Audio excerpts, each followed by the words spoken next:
প্রিয় শিক্ষার্থী বন্ধু, লেকচার 1 এর তৃতীয় পার্টে আবারও তোমাদের সবাইকে স্বাগতম। আজকে আমরা নন পজিশনাল বা সমষ্টিগত সংখ্যা পদ্ধতি নিয়ে আলোচনা করব। খুবই ইন্টারেস্টিং একটা লেকচার হতে যাবে। তোমরা সবাই মনোযোগ দিয়ে লেকচারটা শোনার ট্রাই করবে। ওকে, আমরা কিন্তু অলরেডি পজিশনাল সংখ্যা পদ্ধতি সম্পর্কে সবকিছু আলোচনা শেষ করে আমরা তার কিছু প্রশ্ন নিয়ে আলোচনা করেছি। এখন আমরা আলোচনা করব নন পজিশনাল সংখ্যা পদ্ধতি বা সমষ্টিগত সংখ্যা পদ্ধতি। তাহলে কেন নন পজিশনালকে সমষ্টিগত সংখ্যা পদ্ধতি বলা হচ্ছে এটা আমরা বোঝার ট্রাই করব। তার আগে জানি নন পজিশনাল সংখ্যা পদ্ধতি কাকে বলা হয়। তাহলে এটা মনে রাখবা, যার অবস্থান নেই বা যার পজিশনের ওপর কোনো অঙ্কর ভ্যালু নির্ভর করে না তাকে নন পজিশনাল সংখ্যা পদ্ধতি বলা হয়। ওকে, তাহলে আমরা এক কথায় বলবো যে সংখ্যা পদ্ধতি কোনো অঙ্কের স্থানীয় মান বা কোনো অঙ্কের স্থানের উপরে নির্ভর করে না তাকে নন পজিশনাল সংখ্যা পদ্ধতি বলা হয়। ওকে, আমরা একটু বোঝার ট্রাই করি। আগের লেকচারে আমরা পজিশনাল সংখ্যা পদ্ধতি আলোচনা করেছিলাম, তো আমরা একটু রিভিউ করি। 342, এখন দেখো এটা কিন্তু ছিল পজিশনাল সংখ্যা পদ্ধতি। সাপোজ ধরো এটার বেস 10। ওকে, এখন দেখো এই 342 এইটার যে ভ্যালু 243, এইটার যে ভ্যালু বা মান, এবং 324 এইটার যে ভ্যালু বা মান, এটা কিন্তু সমান না। ওকে, তাহলে 342, 243, 324, দেখো সবগুলো অঙ্কই কিন্তু সেম রয়েছে, বাট পজিশনের উপর ডিপেন্ড করে এই ভ্যালু কিন্তু চেঞ্জ হয়ে গেছে। তাহলে এই জন্য এটা ছিল পজিশনাল নাম্বার সিস্টেম বা স্থানীয় বা স্থানিক সংখ্যা পদ্ধতি। ওকে, এখন আসো নন পজিশন নাম্বার সিস্টেমটা কি। সাপোজ ধরো আদিম যুগে মানুষেরা এভাবে গণনা করতো। বাসায় মনে করো 3টা গরু রয়েছে। ওকে, প্রথম একটা গরুর জন্য তারা একটা পাথর দিয়ে আইডেন্টিফাই করলো বা গণনা করলো। সেকেন্ড আরেকটা গরুর জন্য তারা আরেকটা পাথর দিয়ে গণনা করলো। থার্ড আরেকটা গাভীর জন্য বা গরুর জন্য আরেকটা পাথর দিয়ে গণনা করলো। এখন ভেবে দেখো, তারা কিন্তু একটা গরুর জন্য একটা পাথর এখানে প্রবেশ করাইছে। ওকে, সেকেন্ড গরুর জন্য এখানে আরেকটা পাথর প্রবেশ করাইছে, থার্ড গরুর জন্য এখানে আরেকটা পাথর প্রবেশ করাইছে। তাহলে দিন শেষে তারা যখন গুনতে যাবে বা গণনা করতে যাবে, তারা কিন্তু পজিশন দিয়ে গণনা করবে না। তারা কি করবে, এখানে কয়টা পাথর রয়েছে, একটা, দুইটা, তিনটা।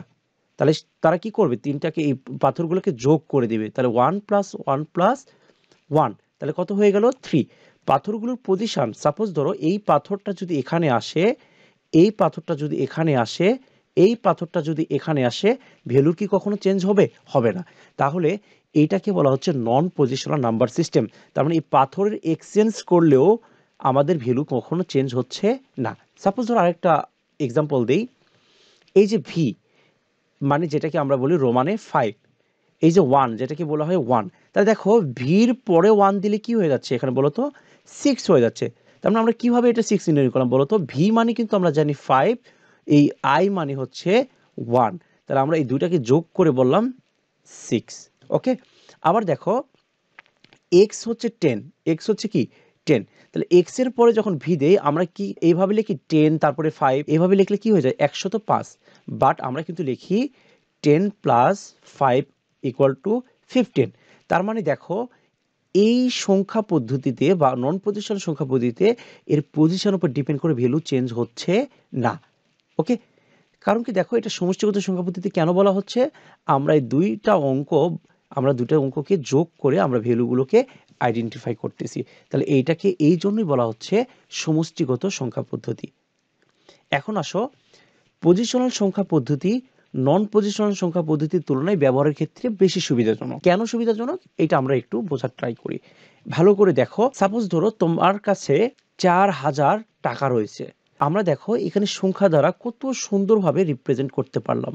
বাট আদিম যুগের মানুষেরা যখন 4000 টাকা গণনা করতে যাইতো বা গণনা করার প্রয়োজন পড়তো যদি, তাহলে তাদেরকে 4000 পাথর অথবা গাছের ডালপালা এইভাবে একত্র করে রাখতে হতো। এটা সঞ্চয় করা বা সংরক্ষণ করাও কষ্টসাধ্য এবং এটা পরবর্তীতে গণনা করাও কষ্টসাধ্য হয়ে পড়ে।